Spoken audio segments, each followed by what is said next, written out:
What is up, family? You are listening to Living Beyond the Dream podcast, a podcast where we have practical conversations to take the dreams you have for yourself and your organization, turn it into a reality. My name is Mike, joined, like always, by my man Tyler. Come on. We were in episode 50 today. I'm decked out in gym clothes because gonna head to the gym, fitting in some podcasts before we head off. 51. Oh, 51. I'm one off.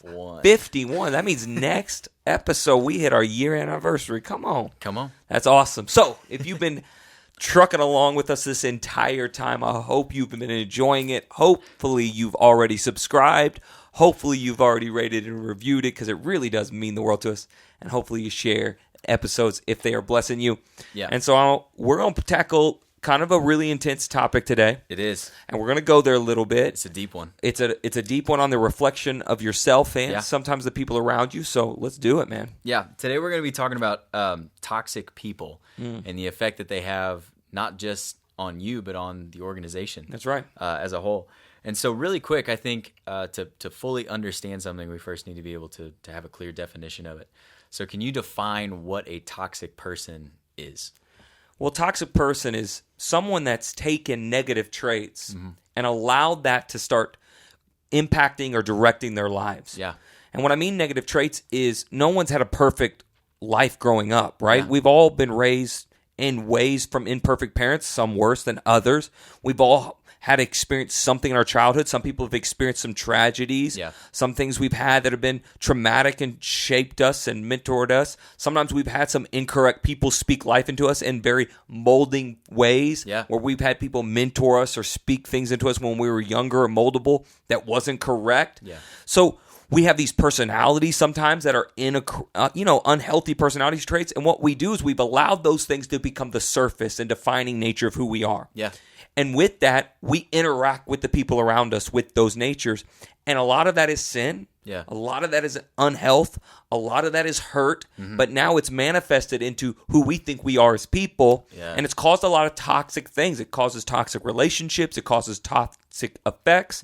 And so this could be with people that are associated with your organization, but this could also be the traits you're carrying that you're not really been recognizing in yourself. And so that's kind of what this idea of that toxic people really is. Yeah, that's good. And we're actually going to break down a little bit later the different types of, I think we've narrowed it down to 9 different types of toxic attitudes and attributes.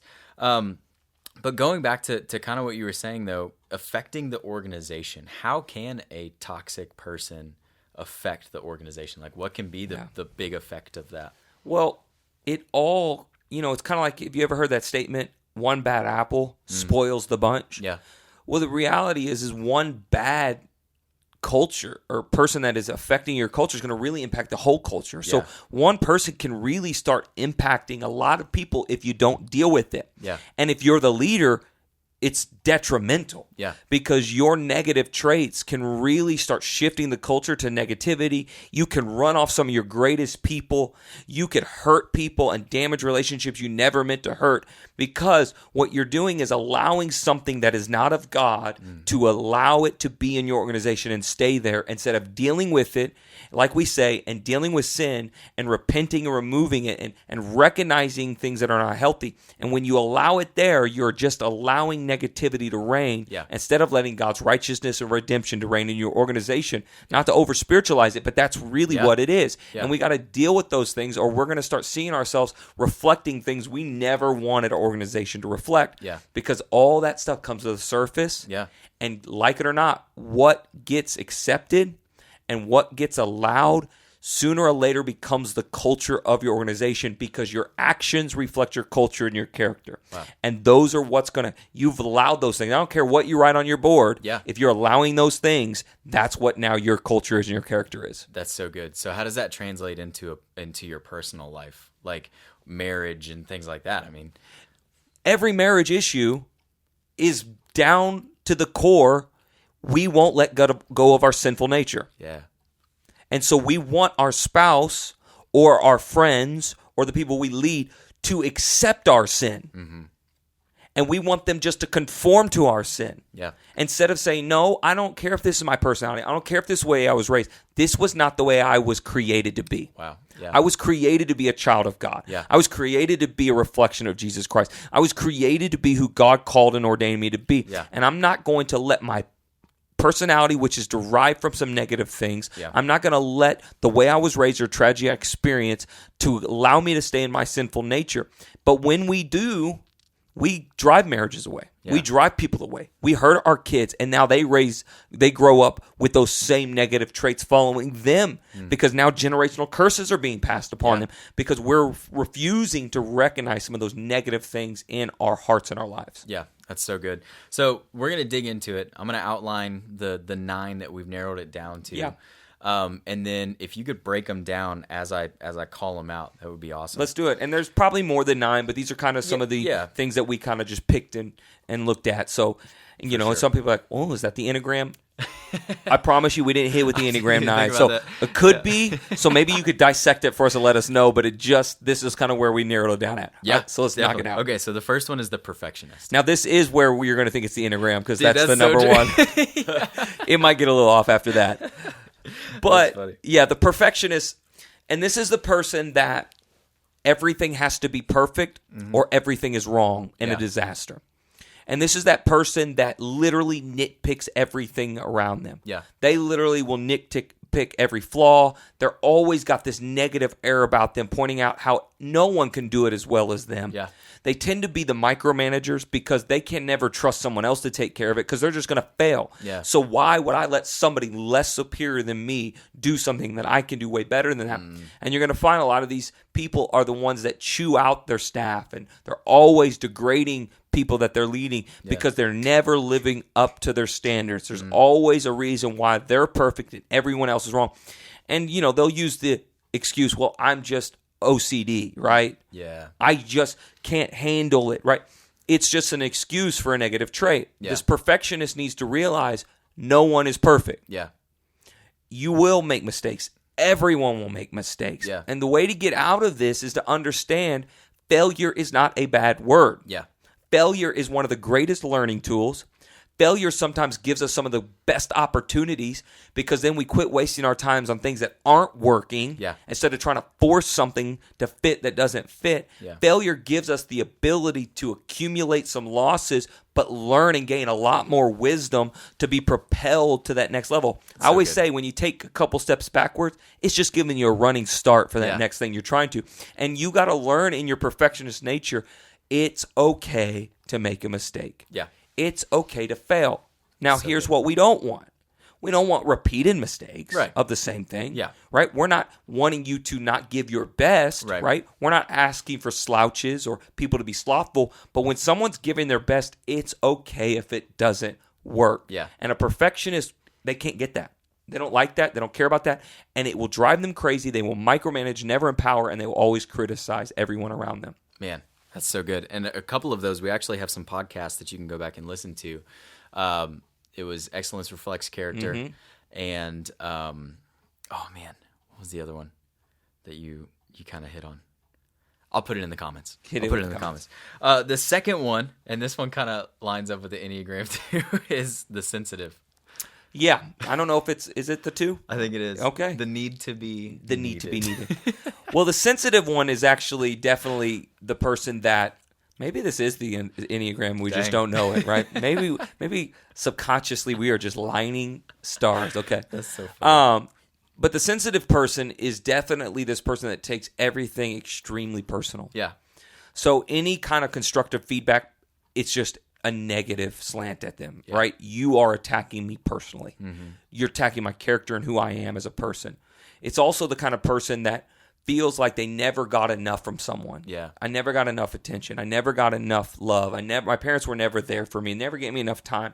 It's these people that feel like everyone's out to get them and no one actually really cares about them and no one's really for them. And anytime something happens that is a little askew to them, there's always some deeper motive to it, right? That they're talking about me behind my back, or they're out to get me, or they never want the best for me, or they don't love me, or don't care. And they take everything and they blow it up to something that it never was, right? They connect hypothetical dots that don't exist. That's a dangerous place to be in. And it's one of the favorite places the devil loves for you to be in. Because he loves to manipulate your thoughts. He loves for you to play the hypothetical game. He loves for you to see that someone's talking over there and make you think they're talking about you. He loves for you to think, oh, they gave you feedback. That means they hate you. They want to get rid of you. They want you fired. When in all actuality, they're giving you feedback because they love you. They want you better so you can still be a thriving member of the team. But that's not the way you play it. And the sensitive person gets to this place where they go those places. And to counteract that sensitivity, you've got to understand how deeply wonderful your God thinks you are. You are loved. Come on. You are dripping with grace and mercy. You were not an accident. You are great workmanship. And even God disciplines those he loves. So discipline doesn't mean hate. Discipline means love, because it's always for the betterment of you to be great. And when you are so secure in your divine calling and so secure in the love of God and so secure that your God is always for you, it allows you to walk with confidence and understand people aren't out to get you. And people do have your best interests, and it counteracts that in your life. That's so good. And I think a ton of negative things can come from that. Like you were saying, like pity is a big one that can come from being sensitive if you don't deal with it and try and better it. So that's so good. The next one is the rebel. And this is the person that likes to buck the system. I think we kind of skewed away from the Enneagram. Maybe. Threes are kind of powerful too, so I don't know. Maybe we're not. The rebel. I promise you we didn't line this up, but maybe we did. Maybe we're just so Enneagram. But the funny. rebel is the kind of person that, man, I don't have to conform. I'm going against the skew, man. I'm going against, right? Everybody says you got to get a 9-to-5 job and a white picket fence and 2.5 kids. No, I'm going to be an entrepreneur. I'm going to get my dreams. I'm going to go after it. Wonderful traits, but to the point sometimes they have a problem submitting to authority. They don't like to have someone say, you know what, this is the vision of our company, because their vision's always better than your vision. Their ideas are always greater than your ideas. Their ideas say, you know what? Everybody else cannot think the way I think. They can't do like I do. They need to follow me. And so sometimes a lot of these people that are like this have a really hard time in the middle. They only want to be the head honcho. And I find this a lot in young leaders, right? They can't understand the beautiful art of having a mentor. They can't understand the process that it goes into it, and learn the art of saying, you know what, I can learn in this season. Because they always look at the leader and go, I'm better than them. They're not as smart as me. Look at all the mistakes they're making. If I was running this company, if I had that organization, I would never make those mistakes. And when you learn to be humble, and you learn submission, you can gain so much wisdom. And guess what? You're going to rise the ladder faster than with that rebellious trait. And you got to learn to understand that. And you also got to learn when you've got those people underneath you, sometimes you got to speak that kind of truth into them. And you've got to learn to harness that, because if you don't harness it, that wild horse, that wild personality is going to run rampant and cause some damage in your organization. So good. The next one is the drama. The drama. This is the person that you'll always know whenever there's a problem arising. They're always at the center of it. They just thrive on issues. They love the gossip. They love the problem. They always love to say, did you hear what happened? Did you know what so-and-so did? Or did you know what doing? And they tend to always make a big deal about things, right? I can't believe they did that, right? Were you not offended that they said that to you? And then all of a sudden they try to bring things to your attention. You're like, oh, yeah, I guess that was pretty bad, right? Because they love it. They're on social media, and they just get in it, man. They're typing those comments. They're putting their opinions out there. They like to tell everybody what's for. They love to see all the attention. They love to be the center of it. And the problem with that is because they're just deeply insecure. Deeply insecure people.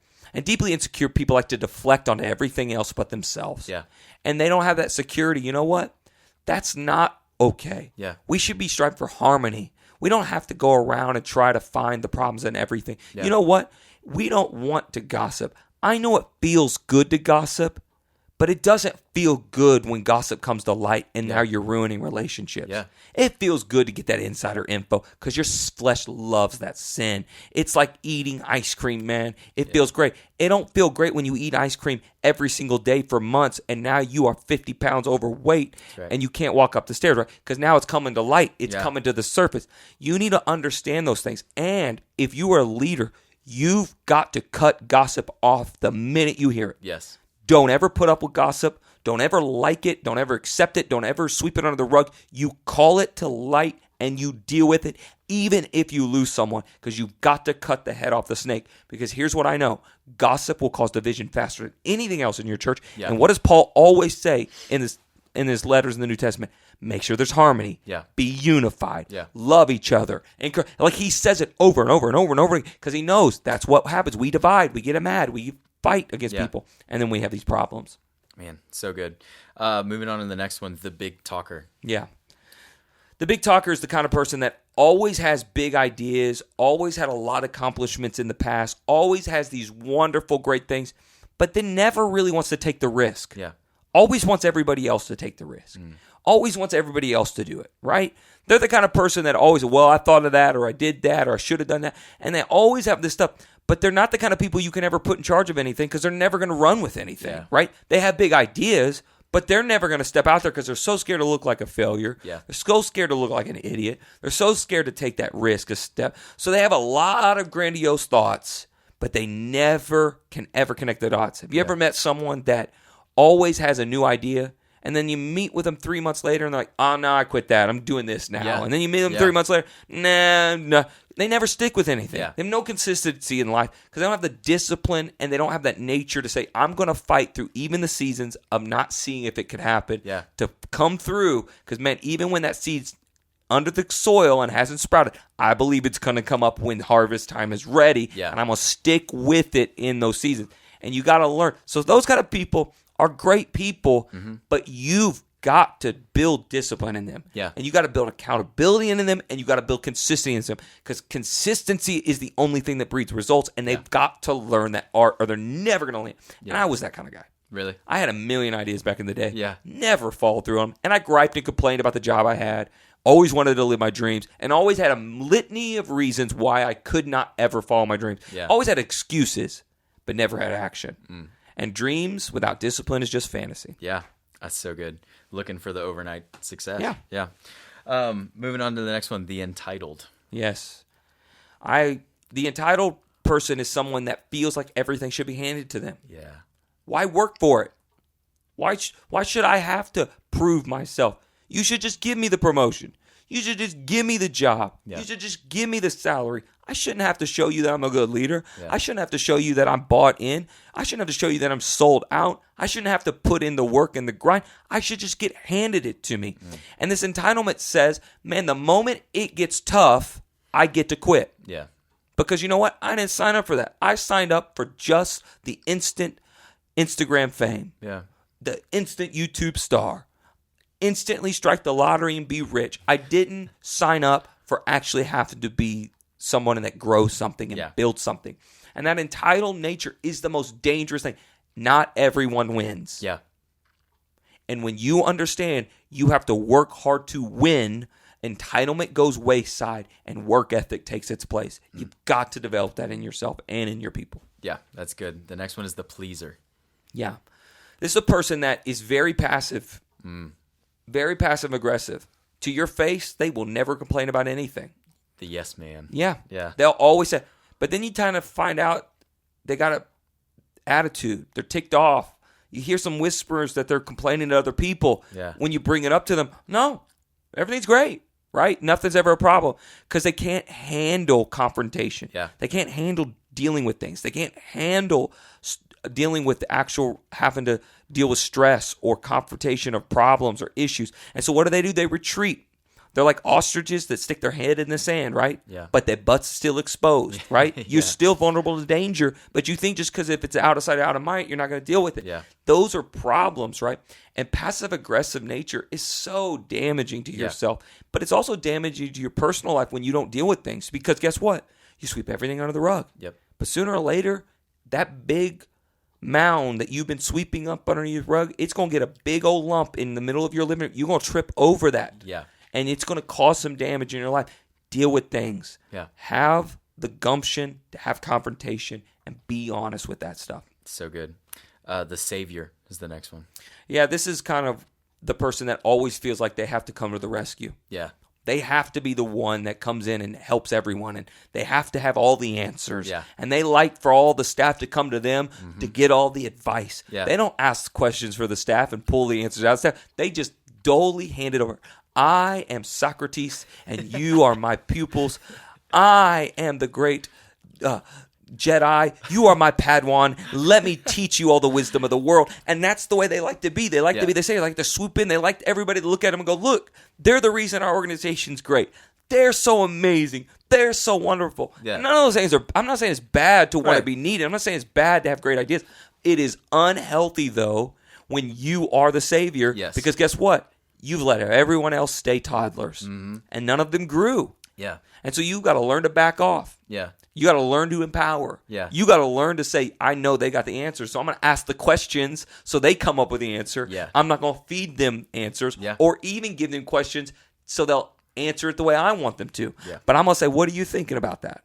Well, what's your idea coming up with it? Yeah. Or what have you thought about? And I'm going to try to get them. And I'm going to start encouraging my team members to bring 3 to 5 solutions when they come to me with a problem. So they already got answers on the table because I know they have it in them. And that's going to let me step back and let them grow. So good.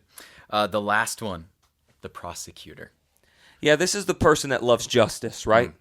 Anytime anybody messes up, they want to point it out, and they want the world to know they punished for it, right? Yeah. They can't handle it. They can't handle watching on social media somebody getting away with an incorrect statement. Yeah. They can't handle whenever someone does something wrong and no one calls them out on it. They can't handle when there's a failure and there's no accountability to it. So they like to be out there and they like to prosecute. But what I tend to find is those usually have the most skeletons in their closet. Wow. They have the most junk. Yeah. They have the most problems going on in life, and they like to prosecute, but they like to not let anybody else see their issues. Listen to me. Vengeance is not mine. Yeah. Vengeance is God. We don't strive for worldly justice. We strive for heavenly justice. Yeah. And what that means is we live our calling.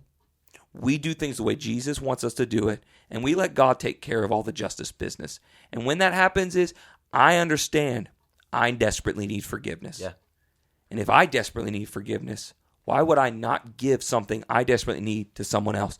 I'm going to learn to forgive other people. Yeah. I'm going to learn to care about other people. I'm going to learn to have empathy with other people. I'm going to learn to connect with other people. Yeah, that's so good. So those are the 9. And the whole heart for this podcast is just the realization that your character is so much. You know, your character is such an important thing to this life. So what are some safeguards? And again, this isn't to condemn anyone. This is to identify. Yeah. And so what are some safeguards that maybe you can put in place to help either identify if you have some of these or your team has some of these, and then how to go about? Well, a very important thing is for you to do a couple things. Yeah. Number one, you need to be honest with yourself and ask yourself, do I struggle with any of these areas? Yeah. And when you start identifying some things, then you need to ask people, hey, have I ever been this way to you? And give an example. And that's going to give some confirmation to what you're thinking. Yeah. Because if they say yes or no, or yeah, or, maybe, or what's happening is now you're allowing yourself to identify what's really true in your life. Yeah. Secondly is when you realize it's a weakness, you need to have a way to keep yourself accountable with that. And one of the best ways to do that is to replay your day from the day before. Yeah. And a lot of us don't ever reflect on what happened yesterday. Yeah. We only keep moving forward. But if you never look back and learn, you can never actually conquer in the future through your shortcomings. Yeah. So you need to have a way to reflect and keep yourself accountable. And the third thing is you need mentors in your life. Yeah. You need people that's willing to speak feedback and truth into your life and recognize things. Yeah. And so those are all 3 very important things because your character is everything. Yeah. You are not defined by your success. Your legacy is defined by your character. Wow. How you're remembered. Yeah. And how you're remembered is way you treated people. Yeah. And that's the most important thing to be remembered for. Yeah. Right? What did they say? The greatest is to be known for love. 1 Corinthians says we should be remembered for love. Yeah. We shouldn't be remembered for great achievements and Yeah. success and wealth. We should be remembered for love because the greatest of all is love. Yeah. And that is character. Yeah. So that means we need to be caring and focused and strategic with that. So good. So good. Again, this podcast was not to condemn, but to identify, 100%. to try and just better. Yeah. If you're not going to be honest with yourself, you can't move forward in health. And that's the whole point of it. So guys, Exactly. hope you enjoyed today. Hopefully we tackled some issues that you could really look at and dive into. And if you liked it, make sure you subscribe, rate and review it, and share this with somebody that really could be beneficial to them. Until next time, pray God's peace.